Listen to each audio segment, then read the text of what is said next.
ब्रह्मपुरी तालुक्यातील अनेक गावांमध्ये पाणी शिरलं असल्याचे चित्र दिसून येत आहे। गोसीखुर्द धरणाचे 33 दरवाजे 2 मीटरनं उघडले असल्यामुळे जो फटका आहे तो सर्वात जास्त फटका हा ब्रह्मपुरी तालुक्याला पडताना दिसून येत आहे।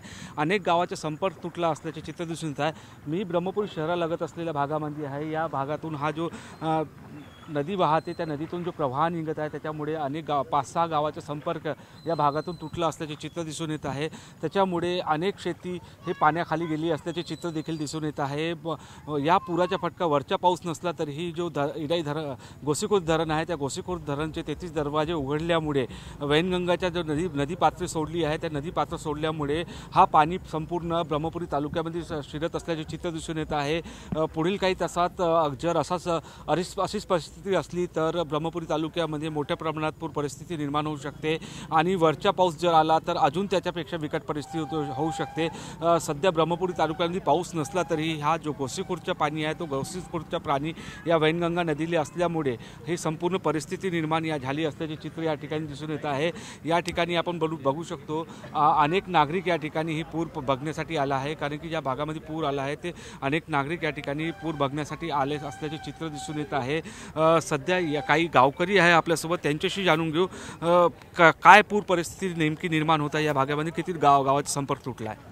मागील 2-3 दिवसापासून सतत पाऊस पडत आहे आणि ब्रह्मपुरीपासून 7 किलोमीटर अंतरावर नाला आहे, भूती नाला, त्याचा पाणी हा आहे।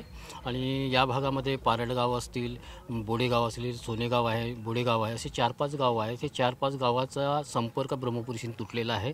विद्यार्थ्यांचा शैक्षणिक नुकसानही जास्त प्रमाणात होत आहे आणि ब्रह्मपुरी एक आरोग्याची नगरी असल्यामुळे जर एखाद्या माणसाला उपचार करायचा असेल तर त्याला उपचार करता येत नाही। आपण बघितलं एक विकट परिस्थिती या ठिकाणी निर्माण झाली आहे। एकीकडे शालेय शिक्षण सुरू आहे, विद्यार्थ्यांना शाळेत जाण्यासाठी त्रास होत आहे आणि अशा प्रकारे पूर परिस्थिती निर्माण झाल्यामुळे या ठिकाणी अनेक नागरिकांना अनेक सामना करावा लागत आहे। आणि दुसरीकडे बघितलं शेतीचे नुकसान देखील मोठ्या प्रमाणात होताना दिसत आहे। सध्या धान शेतीला पेरणीचा योग आला आहे आणि तशातच अशा पूर आल्यामुळे कुठेतरी शेतकऱ्याचेही मोठं नुकसान होताना दिसून येत आहे।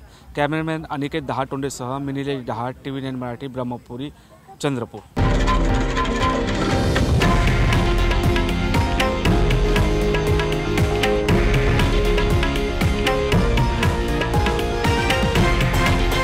हे आहे देशातील नंबर 1 न्यूज नेटवर्क आणि आपण पाहत आहात TV9 मराठी, एकमेव।